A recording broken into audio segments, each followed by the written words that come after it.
Kadang aku ngerasa apa iya aku layak menerima pujian ini gitu.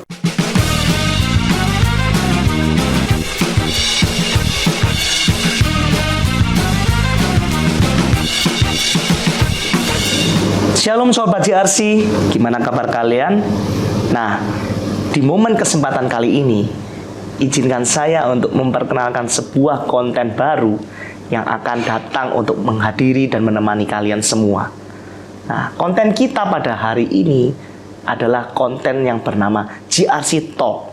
Apa sih JRC Talk itu? JRC Talk adalah momen konten podcast, tapi kita sajikan dengan suatu konsep yang baru, yaitu dengan cara mendatangkan narasumber, yaitu tentu saja berasal dari anak-anak pemuda JRC sendiri, untuk datang, kita Q&A, kita bertanya kepada mereka mengenai beberapa hal yang akan kita diskusikan. Berbagai macam, bisa dalam lingkup gereja, bisa dalam lingkup pergumulan sehari-hari, ataupun hot news yang saat ini sedang terjadi. Nah, di momen kesempatan kali ini, kita mempunyai kesempatan untuk mendiskusikan suatu topik, yaitu tentang melayani. Izinkan saya memperkenalkan diri terlebih dahulu. Saya adalah Kevin sebagai host dari JRC Talk ini.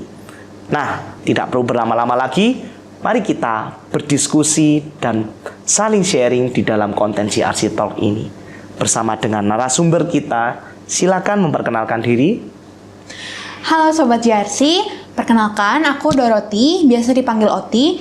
Aku sekarang lagi berkuliah di Universitas Brawijaya, semester 2 Psikologi. Nah, sebelumnya itu aku dari Jakarta dan melayani di Gereja Kehidupan Rohani Angke.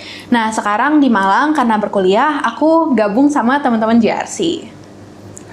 Oke, welcome Oti, thank you sudah datang di dalam konten ini. Nah, tadi sebelumnya Kak Oti sempat ngomong kalau sebelumnya pernah bergereja di GKR ya? Iya. GKR. Nah, dan sekarang ketika sedang berkuliah di Malang, mempunyai kesempatan untuk bergabung bersama kita, rekan-rekan JRC di dalam GKT 3. Boleh nggak sih diceritakan sedikit kira-kira dulu di gereja yang lama, pernah pelayanan sebagai apa, maupun mungkin di sekarang kalau sudah ada kesempatan, sudah pernah melayani di bidang apa dalam gereja? Nah, kalau dulu di GKR Angke itu aku dipercayakan 2 bidang untuk melayani. Yang pertama itu sebagai salah satu pengurus komisi remaja, yang satunya lagi sebagai salah satu guru sekolah minggu untuk yang remaja juga. Nah, kalau di sini aku kebetulan dipercayakan untuk ikut berpartisipasi melayani untuk pasca gabungan nanti tanggal 29, yaitu sebagai panitia acara. Oke, berarti kalau di gereja lama pernah menjadi pengurus komisi dan guru sekolah minggunya ya. Sedangkan kalau di sini menjadi panitia pasca yang akan datang ini ya.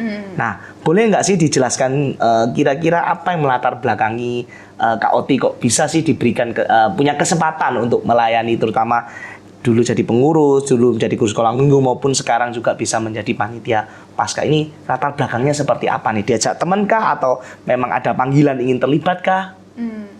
Kalau yang dulu di GKR Angke itu, aku karena kebetulan emang dari kecil di situ sampai sebelum pindah ke Malang itu pindah ke Malang ini masih di situ.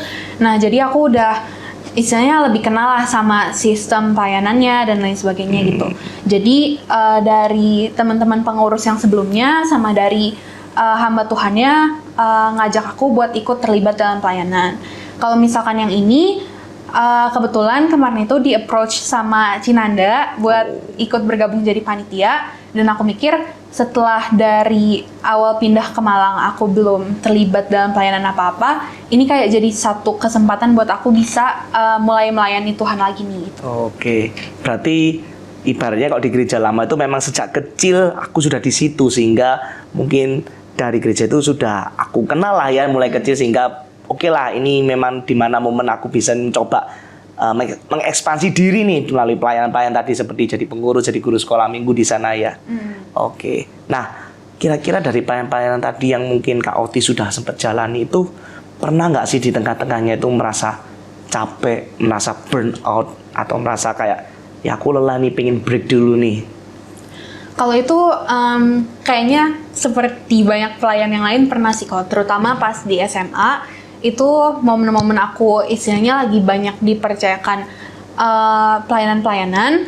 Aku bersyukur sih buat kesempatan itu, tapi di waktu yang sama kadang tuh terlalu banyak gitu. Kayak harus persiapan buat sekolah minggu, harus bantu teman-teman di komisi remaja, terus kebetulan aku juga ada organisasi di sekolah dan harus ngebalance sama tugas-tugas sekolah kayak gitu.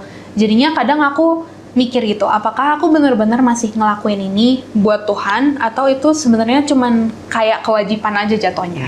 Kayak gitu pernah. Berarti karena waktunya ini sangat-sangat kayak banyak aktivitas sehingga mengakibatkan Kak Oti ini sampai burnout karena ini terlalu banyak nih, mulai dari kehidupan sekolah, tapi masih belum ada juga pelayanan-pelayanan di gereja, sehingga waktu ini padat banget nih, sehingga lama-lama efeknya sampai burnout begitu ya? Iya. Oke, ya. Nah kira-kira apa yang Kak Oti lakukan nih kira-kira dengan kondisi waktu itu pada saat itu tuh supaya aku nih nggak burnout nih? Tadi kan sempat bilang ada kena pikiran, apakah ini jadi pelayanan yang benar-benar sungguh-sungguh atau rutinitas ya di tengah-tengah kesibukan dan kehektikan waktu yang ada ini?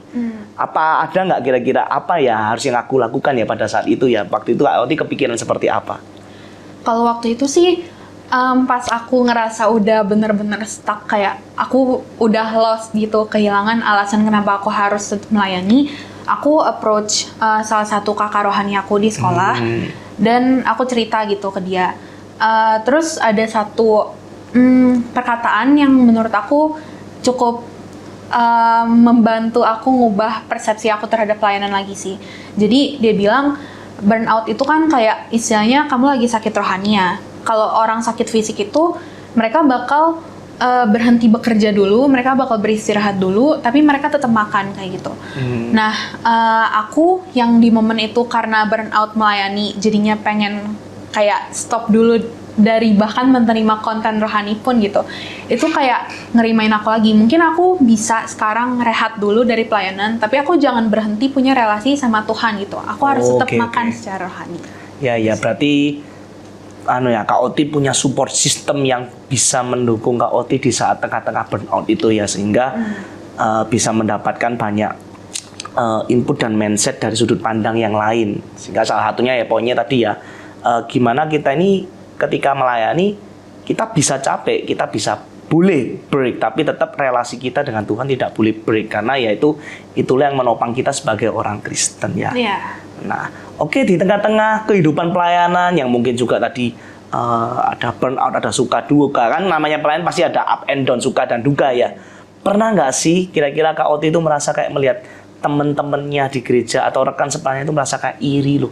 Irinya gimana nih? Misal nih contoh, waduh kok pelayanan kayak berat banget, jenuh banget, sedangkan teman-temanku yang lainnya itu kok enak ya. Misalnya ada yang mungkin ya tidak terlibat pelayanan, kok enak banget dia cuma duduk jadi jemaat. Atau misalnya punya teman yang lain tapi mungkin kita melihatnya bahwa dia kok punya fokus yang berbeda ya, mungkin siapa tahu ingin show off lah atau apa. Itu kan kadang bisa menimbulkan kegelisahan dalam diri kita.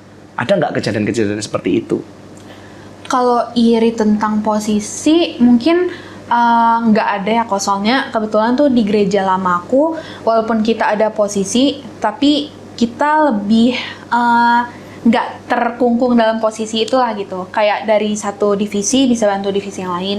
Tapi kalau iri tentang kemampuan, jujur ada. Kayak misalkan ada teman-teman yang jago banget musik atau nyanyinya suaranya bagus banget. Kadang tuh aku kayak, kenapa ya mereka bisa sampai sejago itu, bisa sampai sebagus itu.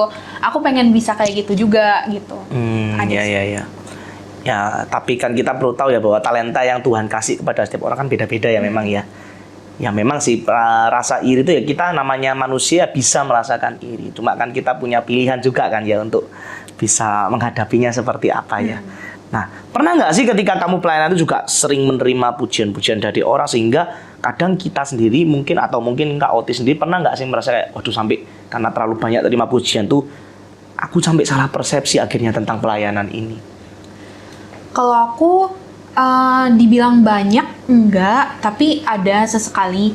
Cuman kadang aku ngerasa apa iya aku layak menerima pujian ini gitu. Kayak aku nggak ngerasa apa yang aku lakuin tuh seperti yang mereka ngomong. Apa mereka cuman istilahnya ngebaik-baikin doang, atau sebenarnya pelayanan aku emang ngasih dampak ke banyak orang. Aku sih kayak untungnya di-remind juga sama teman-teman aku gitu, buat kita jangan dengerin, jangan fokus sama apa yang orang ngomongin gitu, tapi kita fokus aja sama pelayanannya, sama Tuhannya kayak gitu. Ya. Nah, tadi bicara pujian, tentu saja mungkin pernah juga kita menerima kritik, saran, atau bahkan mungkin kalau orang-orang yang dalam tanda kutip ya, mungkin cukup lihat kita nih kayak sinis, mungkin bisa jadi memberikan kayak sesuatu yang bersifat ofensif. Oh, kamu ini gimana sih, Pak? Kok gini.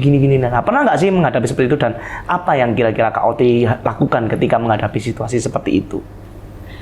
Untungnya kalau misalkan ejekan gitu belum, dan kalau misalkan dapat kritik atau saran yang istilahnya keras juga, itu kebetulan pas aku emang yang lagi nanya gitu, kayak kamu ada saran atau gimana gak? Terus mereka kasih gitu. Jadi kan istilahnya lagi dalam mindset yang pas ya buat nerima kritik dan saran itu.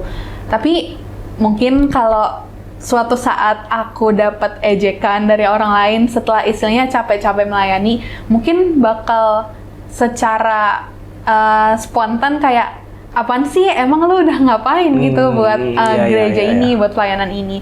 Tapi menurut aku gimana ya, mungkin kita secara manusia masih ada ego-ego kayak gitu, tapi itu yang harus belajar dikikis lagi sih, biar kita fokusnya benar-benar buat Tuhan. Bener ya, ketika kita namanya pelayanan ya namanya, ya walaupun kita melayani Tuhan, tapi kan selama kita masih hidup, ya kita bisa saja ya tadi jatuh, kadang ya melihat orang tadi ngomongin gitu, ya bener juga kata-katanya, kamu ngapain kok, kamu aja nggak ikut membantu kok, bisa-bisanya kamu kok berkata seperti itu. Memang itu kan harus kita harus perlu minta Tuhan memberikan kesabaran lebih ya kepada kita ya.